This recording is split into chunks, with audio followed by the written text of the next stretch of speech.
welcome back to the sixth iteration of Reading the Comments, and I have three, of course, to go over today. Before we get into there, I know I've mentioned this during our normal episodes, but please check out our show sponsor, Motor City Munitions. The link is in the show notes.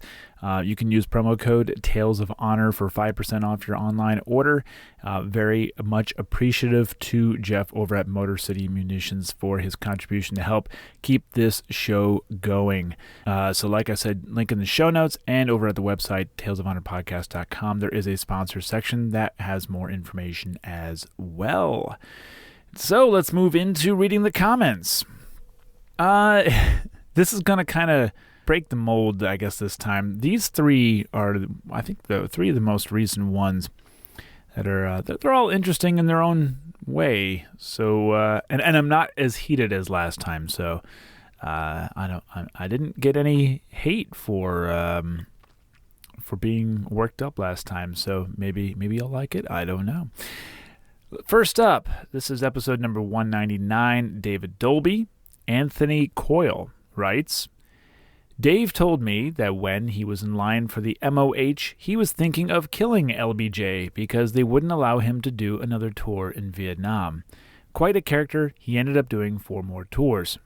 Well, I guess I would have to ask Mr. Dolby himself if that is a true story. I can neither confirm nor deny the validity of this story. So, Anthony Coyle, thank you very much for sharing that story.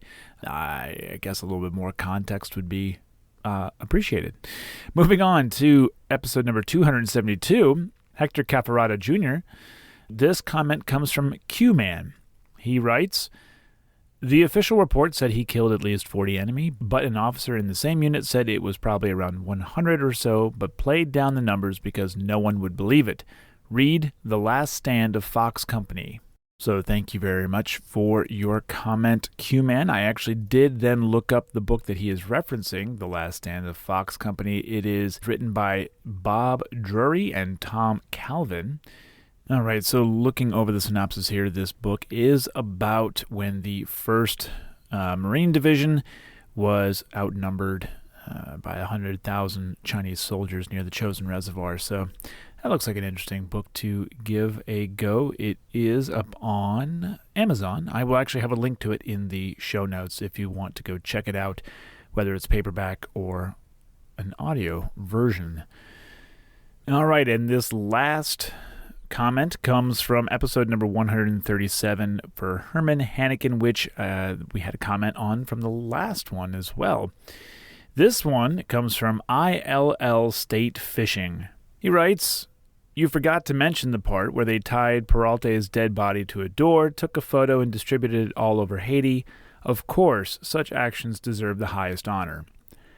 Well, ILL State Fishing, I don't know if you're being sarcastic or genuine, but I am just here to report the news. That's it. Don't take it out on me, but I do thank you, of course, like everybody else, for taking the time to listen to all 4 minutes and 27 seconds of this episode so that you could chime in. You and K Moon thinking that I hate Haitians is what keeps me going on this podcast in my mission to tell all 3,500 plus stories. So thank you very much for your comment. And that is all for reading the comments this time.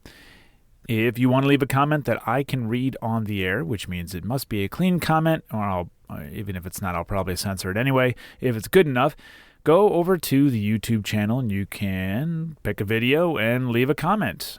I mean, it would be great if it was relevant to the actual episode. That'd be great. If not, whatever. We'll go from there. Hasn't stopped some people in the past. So, or you can leave a comment over on Facebook, leave a review over on Apple Podcasts, or wherever it is you listen to podcasts. So that's it. That's all we got. Thanks for listening.